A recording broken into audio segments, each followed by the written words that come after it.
మామ నా గురించి చెప్పుకోవడానికంటే ఏం లేదు మామ. ఎందుకంటే అది ముందు ముందు మీకే తెలుస్తుంది కాబట్టి. ఇప్పుడు నాకంటూ ఉంది, నాతో ఉందంటే అది నాకు హారొకటే మామ.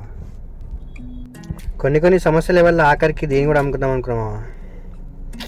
కానీ ఎంతో కష్టపడి ఇష్టంగా కొనుక్కున్న కారు కదా, అమ్మబుద్ధి కాలేదు. అందుకే దీన్ని ఎలా అయినా సరే దక్కించుకోవాలని ఇంతలా పోరాడుతున్నా మామ.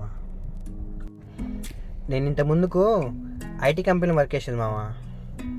దాంట్లో ఎలా ఉండేదంటే వాడు ఒక్కోసారి టైంకి బిల్ ఇస్తుండే, ఒక్కోసారి టైంకి బిల్ లేకపోవు. వాడు అలా వేసేసరికి నా ఈఎంఐ డ్యూ పడిపోయినాయి మామ. ఐటీ కంపెనీ ఎలా ఉంటుందంటే మనమే కష్టపడాలి, మనమే వర్క్ చేయాలి, మనం వెళ్ళి మళ్ళీ మన కాలు మీద పడాలి. ఈ అవ్వ ఎన్నటికైనా వాడేస్తారు కదా పైసలని రామ కష్టాలు పడ్డామా మా కంపెనీలో.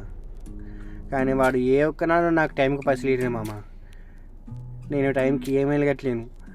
ఈ ఫైనాన్స్ ఏమో ఒక్కంతగా నన్ను పెనాల్టీ నాకు దెంగిన మామ.